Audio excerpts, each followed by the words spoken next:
নির্বাচনের সব কথা তো বললেন, থ্যাংক ইউ, আপনি এটা বলেছেন, তাহলে বিচার নিয়ে আপনি এরকম বলতেছেন না কেন? নাম্বার 2, এতদিন আমরা আগে বলেছি সংস্কার, তারপরে বলেছি মৌলিক সংস্কার, না এখন মৌলিক সংস্কারও বলি না, নির্দিষ্ট 5টা সংস্কারের কথা বলেছি। আমরা পুলিশের সংস্কার চেয়েছি, আমরা জুডিশিয়াল রিফর্মের কথা বলেছি, আমরা নির্বাচন কমিশনের যে বর্তমান প্যাটার্ন এই যে ভেঙে দেওয়ার কথা বলেছি। প্লিজ, কোন সংস্কারটা কবে হবে? নির্বাচনের আগে যদি আপনি একটা সংস্কার নিজে করে দেখাতে না পারেন, তাহলে বলেন প্রবাস থেকে লক্ষ টাকা প্লেন ভাড়া দিয়া বাংলাদেশের মানুষ কেন ভোট দিতে আসবে বলেন? সে তো জানে একটা সংস্কার আপনি করতে পারেন নাই।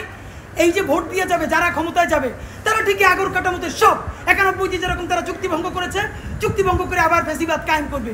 শুধু সে কেন দেশে ভোট দিতে আসবে বলেন? সুতরাং আপনি যদি সত্যিকারে চান বাংলাদেশের ইতিহাসের সেটা নির্বাচন হোক, প্রবাসীরা ভোট দিক, লক্ষ লক্ষ টাকা খরচ করে মানুষ ঈদের মতো উদযাপন করুক, তাহলে ন্যূনতম কয়েকটা বিচার আপনার নির্বাচনের আগে করে দেখাতেই হবে।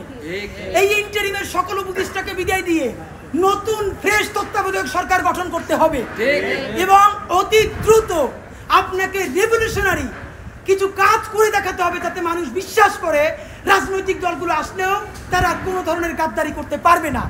এবং সর্বশেষ কথা, সকল রাজনৈতিক দলের সাথে বারবার বসেন উপদেষ্টা মহোদয়, একটা বার 1500 প্রায় শহীদ তার পরিবারের সাথে আপনার বসা দরকার হয় না?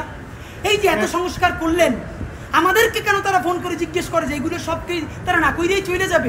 প্লিজ, জুলাই সনদ ঘোষণার আগে যা যা করতেছেন সেই রাজনৈতিক দলগুলোর একদিকে সামনে রাখেন, শহীদ পরিবারগুলোর সামনে রাখেন, তারপর বলেন যে এইটা করছি, একটু শহীদ পরিবারের কথার মূল্যায়ন করেন। এইটা যদি একটাও না করেন তাহলে কি করব? এই সরকার দুর্বল হয় সেটা করব না, আমরা নির্বাচনের বিরুদ্ধেও দাঁড়াবো না, তাহলে আবার বলবে আমরা গণতন্ত্র চাই না। আমরা যারা ক্ষমতাহীন কিন্তু জনতার জবানে কথা বলি, তারা এই নির্বাচন বয়কটের ডাক দিব। তখন একমাত্র যারা ক্ষমতায় এসে দুর্নীতি করবে সেই 20% মানুষ ছাড়া আপনি কোনো কেন্দ্রে একটা কাক বিড়ালও খুঁজে পাবেন না। মাননীয় প্রধান উপদেষ্টা, জনতা শক্তিশালী না ক্ষমতা শক্তিশালী, আপনি যদি সেটা চ্যালেঞ্জ হিসেবে নিতে চান তাহলে কোনো সংস্কার ছাড়া নির্বাচন দিতে পারেন, কিন্তু শত শত যে লাশ তারা ফালাবে সেই দায়ও আপনার নেওয়া লাগবে।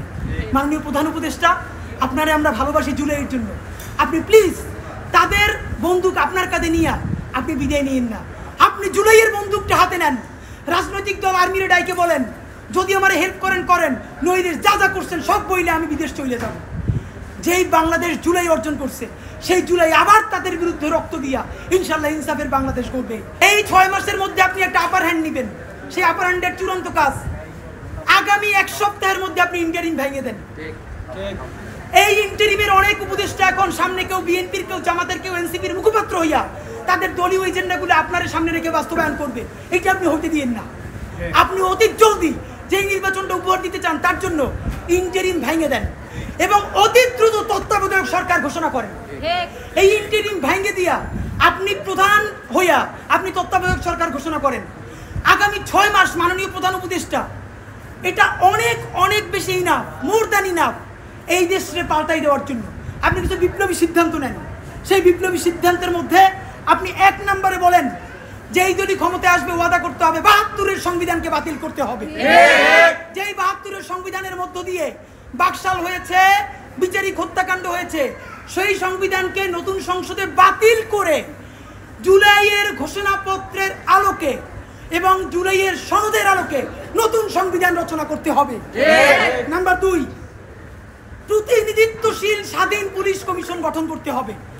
আমরা বলেছি শুধু পুলিশ কমিশন না, কারণ এই পুলিশ যদি জানে আগামীতে বিএনপি ক্ষমতায় আসবে, জামাত ক্ষমতায় আসবে, সে হোমওয়ার্ক কইরা প্রত্যেকটা কেন্দ্র দখল করে ব্যালট ভরে দিবে, কারণ সে জানে তাহলে তার পোস্টিংটা ভালো হবে। সুতরাং আমরা চাই একটা প্রতিনিধিত্বশীল স্বাধীন পুলিশ কমিশন। এটা যদি 10 জনের মেম্বার হয়, 2 জন বিরোধী দল থেকে থাকবে, 2 জন বিশ্ববিদ্যালয়ের শিক্ষক থাকবে, 1 জন শহীদ পরিবার থেকে থাকতে পারে, এই পুরো সরকার থেকে থাকবে 5 জন, বাকি 5 জন অন্য স্টেট থেকে। যদি সেটা হয় তাহলে ন্যূনতম তাকে কিন্তু একটা কন্ট্রোল করা যাবে। নাম্বার 2, আপনি ন্যূনতম জুডিশিয়াল রিফর্ম না করে আপনি কিসের নির্বাচন দিচ্ছেন? এই যে নির্বাচনে খুন হবে প্রচুর, সেই খুনগুলো নিয়ে তো মামলা হবে।